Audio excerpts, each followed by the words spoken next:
السلام علیکم ورحمۃ اللہ وبرکاتہ۔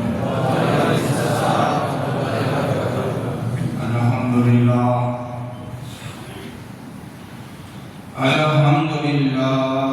رب العالمین والعاقبۃ للمتقین، الصلاۃ والسلام علی من کان نبیا وآدم بین الماء والطین، وعلی آلہ وأصحابہ وأزواجہ وذریاتہ وأہل بیتہ اجمعین، اما بعد فاعوذ باللہ من الشیطان الرجیم، بسم اللہ الرحمن الرحیم، یا ایھا الذین آمنوا اتقوا اللہ وکونوا مع الصادقین۔ سبحان اللہ، سبحان اللہ، صدق اللہ مولانا العظیم وصدق رسولہ النبی الامین الحکیم الکریم، ونحن علی ذلک لمن الشاہدین والشاکرین والذاکرین والحمد للہ رب العالمین۔ ان اللہ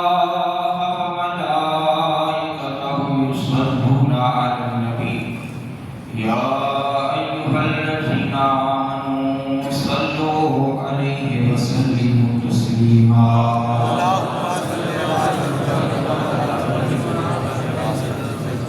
صلى الله على النبي الأمين وآله صلى الله عليه وآله وسلم، سبحان ربك رب العزة عما يصفون وسلام على المرسلين والحمد لله رب العالمين برحمتك يا ارحم الراحمين۔ المرتضی شاہی جمعہ مسجد میں حاضر باش جملہ کے جملہ سادات کرام، حجت کرام، ضعیف العمر میرے بزرگوں، ہم عمر ساتھیوں، عزیز بچوں، رسول پاک صلی اللہ تعالیٰ علیہ وآلہ وسلم کے سنت خطبے کے بعد ربانی کلام، ربانی پیغام، ربانی سندیسہ رسول اللہ صلی اللہ علیہ وآلہ وسلم کی بھاشا میں آپ حضرات کے کام تک پہنچایا ہے۔ جس معروف آیت کو پڑھی ہے، قریب قریب اس آیت پاک کے کافی حضرات زبانیات ہوگی سے حافظ ہوں گے۔ تو سامعین، کچھ باتیں ابھی معروف کی غرض ہیں، آئیں سب سے پہلے اپنی سینے کو مصطفیٰ کا مدینہ بنائیں اور جھوٹ کر کے آواز بلند درود پاک پڑھیں۔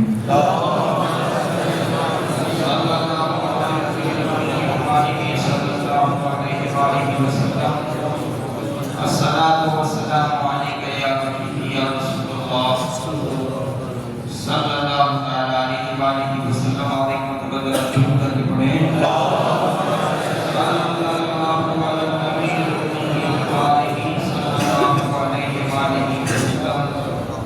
الصلاۃ والسلام علیک یا حبیبی یا رسول اللہ صلی اللہ تعالیٰ علیہ وآلہ وسلم، اور ایک مرتبہ جھوم کر کے باوجود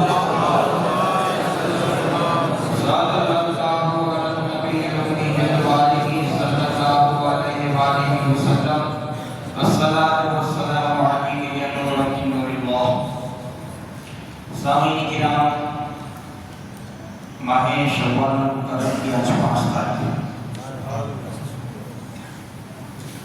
اور اللہ ماشاءاللہ اب اہل سنت والجماعت ہیں۔ جب 5 تاریخ آتی ہے تو مجھے بنجت نے پاک کی 5 ذاتوں کی یاد آتی ہے، اور کل 6 تاریخ ہے ماہ شوال کی، 6 تاریخ، اور پیرانی پیر ہم سب کے آقا مولا مرشد سرکار دکتر محمود علی بابا قادری رحمۃ اللہ تعالیٰ علیہ کا کرسی پاک ہے۔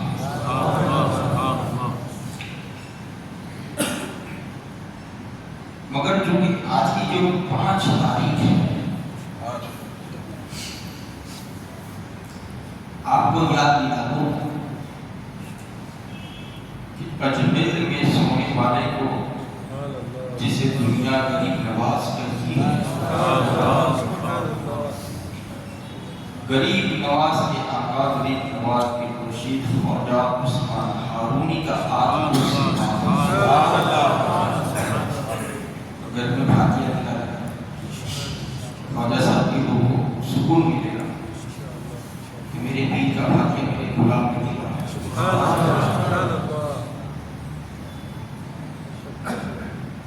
سامعین، میں کبھی کبھی اپنے خیال میں اپنے وچار میں سوچتا ہوں کہ بھارت کی دھرتی پر، ہندوستان کی دھرتی پر، اجمیر کی دھرتی پر آرام فرمانے والا خواجہ ایسا ہے تو مکہ کے قبرستان میں سونے والا خواجہ عثمان ہارونی جیسا۔ اور یہ خواجہ عثمان ہارونی کی جو ہے کہ مکے میں خواجہ صاحب کے ہاتھ کو ایسے پکڑا تھا اور اللہ کی بارگاہ میں خواجہ عثمان ہارونی نے دعا کی تھی، مولا میں تیری بارگاہ میں معین الدین آیا۔ تو حاجی پہ کے بھی سی آواز آ رہی تھی، تو معین الدین آیا ہے تو ہم نے معین الدین کو اپنی بارگاہ میں مقبول بنایا۔ گویا کہ اللہ کی بارگاہ میں بھی اور رسول اللہ کی بارگاہ میں گویا۔ اور ایک بڑی بہت بات یاد آ گئی، خواجہ عثمان ہارونی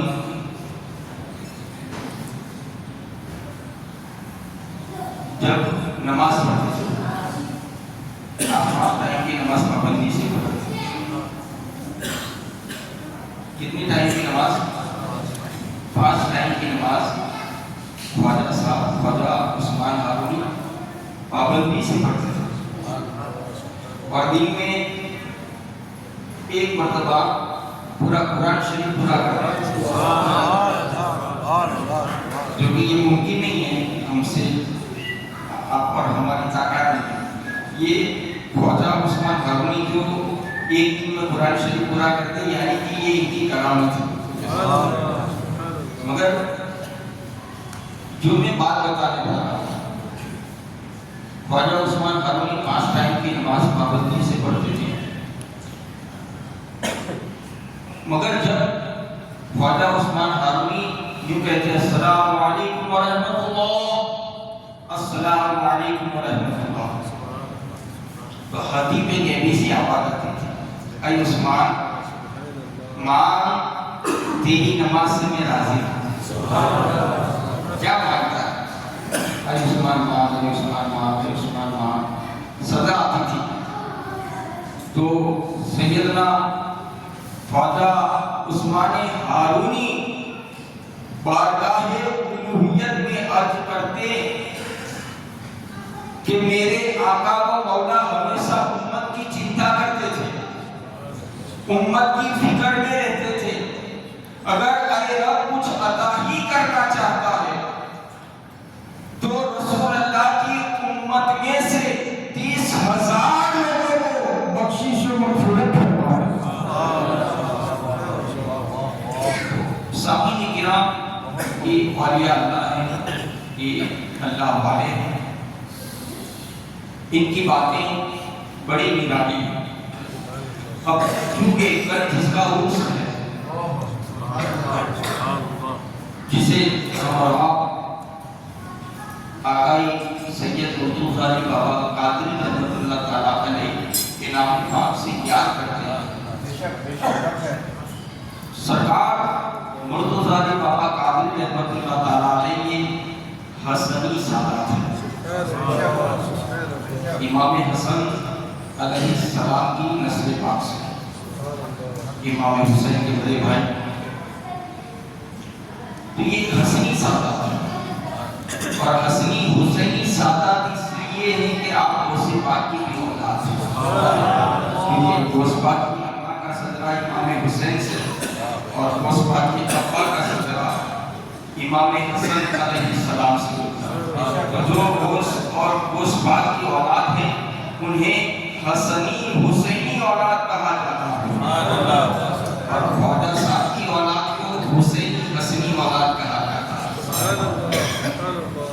گویا رب تبارک و تعالیٰ نے امام حسن کی نسل میں غوث پاک دیا ہے تو امام حسین کی نسل میں غریب نواز دیا ہے۔ غوث پاک کا جواب ہے ہندوستان میں غریب نواز کا۔ سرکار سیدنا مرتضی علی بابا قادری رحمۃ اللہ تعالیٰ علیہ پیرانی پیر کی اولاد سے، اور حضور غوث پاک فرماتے ہیں، سیدنا شیخ عبد القادر جیلانی غوث سمدانی فرماتے ہیں کہ میرا نام کوئی بغیر اجازت کے لے نہیں سکتا، یعنی کہ میں بھی غوث پاک کا نام لے رہا ہوں تو یہ غوث پاک کی مرضی ہے، یہ بڑے پیر کی مرضی ہے، اور غوث پاک کو تو اللہ نے ایسی شان عطا فرمائی، ایسی شان عطا فرمائی کہ امام عشق و محبت فرماتے ہیں کہ لکھے کو مٹا کر لکھنے پہ قادر، لکھے کو مٹا کر لکھنے پہ قادر، تیرے لوح و قلم غوث اعظم۔ سامعین کرام، یعنی کہ تمہاری قبری ہوئی تقدیر ہو اور غوث پاک کی بارگاہ میں عرض کر دو تو غوث پاک لوح محفوظ کو اپنے ہاتھ میں لیتے ہیں اور تیری بگڑی ہوئی تقدیر کو ایسے پوچھ دیتے ہیں، اور پھر غلام کی مرضی سے غلام کی تقدیر کو، مقدر کو، قسمت کو لکھ دیتے ہیں۔ غوث پاک کا جب یہ پاور ہے، پیرانے پیر کا جب یہ پاور ہے کہ کوئی غلام ان کی مرضی کے بغیر ان کا نام نہیں لے سکتا، تو مجھے کہنے دیا جائے غوث پاک اصل ہے، مرتضی علی نسل ہے، تو نسل میں بھی ان کے لنگر میں ان کی مرضی کے سوا کوئی دے نہیں سکتا۔ ان کے نام کا جو لنگر کا دکان جانے والا ہے، لنگر جو لٹانے والا ہے، اس میں بھی مرتضی علی جس کا چاہیں گے اسی کو اشارہ ہوگا، اسی کا دل چاہے گا کہ یار میں نے تو ابھی کچھ دیا نہیں، اسی کا من ہوگا، اسی کا دل ہوگا۔ تو سرکار مرتضی علی بابا قادری علی نجف میں رہنے والے علی مرتضی، ایک دن امام حسن علی مرتضی کے بڑے بیٹے لنگر لٹا رہے تھے،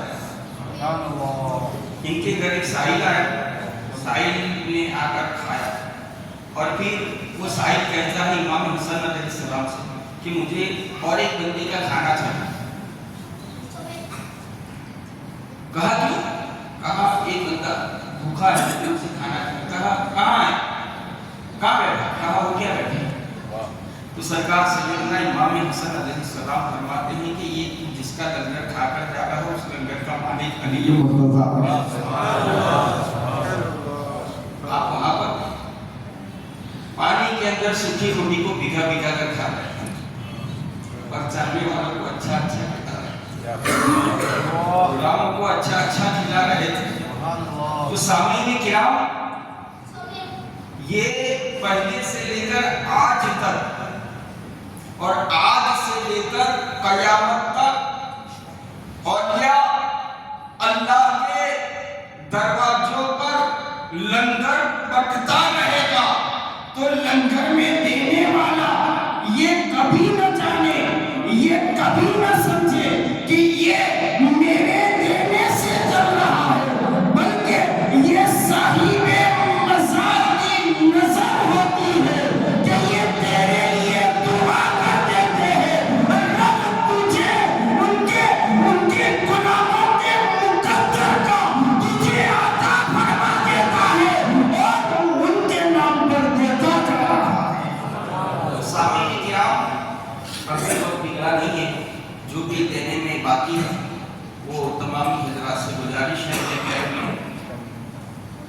اپنے اپنے طرف سے جو بھی دینا چاہتے ہیں وہ سامنے جا کے پہنچانے کی کوشش کریں، کیونکہ یہ وہ لوگ ہیں کہ جہاں کوئی کام نہیں آتا وہاں یہ لوگ کام ہو جاتے ہیں۔ ایک دن ایسا ہوا کہ خواجہ صاحب ایک قبر پر بیٹھے تھے، تو مریدوں نے پوچھا کہ حضور آپ یہاں کیوں بیٹھے ہیں؟ کہا ابھی ابھی میرے پیر بھائی کا انتقال ہوا ہے اور سرکار فرماتے ہیں کہ انتقال کے بعد اپنا جو قریبی ہے اس کی قبر پر کم سے کم ایک اونٹ کو ذبح کیا جائے، اس کا چمڑا اتارا جائے، اس گوشت کو تقسیم کیا جائے، یعنی کہ 2-3 گھنٹے تک بیٹھنا یہ میرے آقا کا ارشاد ہے۔ ہمارا اور تمہارا کام تو یہ ہے کہ ہم آ گئے 5-10 منٹ کیا کیجیے، 10 منٹ تک برابر 40 منٹ تک، پھر برس میں اللہ سب کو دے آمین۔ سامنے کرام تو خواجہ صاحب بیٹھے تو خواجہ صاحب مسکرائے، تو ان کے چاہنے والے ان سے ماننے والے تشریف فرما کے ان میں سے کسی نے عرض کی کہ حضور قبر پر بیٹھ کر مسکراتے ہیں بات کیا ہے؟ خواجہ صاحب فرماتے کہ یہ پیری بولی کی بڑی عجیب ہے، یہ محبت کے معاملے بھی بڑے عجیب ہوتے ہیں۔ کہا حضور کیا ہوا؟ کہا یہ جو قبر میں لیتا ہے یہ کوئی اور نہیں بلکہ میرا پیر بھائی خواجہ عثمان ہارونی کا مرید تھا، خواجہ عثمان ہارونی کا مرید تھا۔ فرشتے اس سے سوال پر جواب کر رہے تھے، یہ سوال و جواب میں گھبرایا، اتنے میں میرے پیر و مرشد خواجہ عثمان ہارونی تشریف لائے اور فرشتوں سے کہتے ہیں کہ اسے سونے دو، یہ میرا غلام ہے۔ گویا کہ یہ اولیاء اللہ جو ہیں، یہ اولیاء کاملین جو ہیں، یہ اللہ والوں سے کانٹیکٹ رکھنا چاہیے، ان سے اپنی نسبتوں کو بنائے رکھنا چاہیے، ان کی بارگاہوں میں آتے جاتے رہنا چاہیے، ان کی بارگاہوں میں سلام کلام ان کے نام پر غریبوں کو کھلاتے رہنا چاہیے، اس لیے کہ ان سے رابطہ ہوگا، ان سے کانٹیکٹ ہوگا تو انشاءاللہ یہ دنیا میں بھی ہمارے لیے دعائیں کریں گے اور قبر میں ہمیں سہارا عطا فرمائیں گے۔ اللہ تعالیٰ سے دعا ہے کہ رب تبارک و تعالیٰ اولیاء کاملین کی محبت میں ہمیں جلائے اور اولیاء کاملین کی محبت میں ہمیں موت نصیب فرمائے۔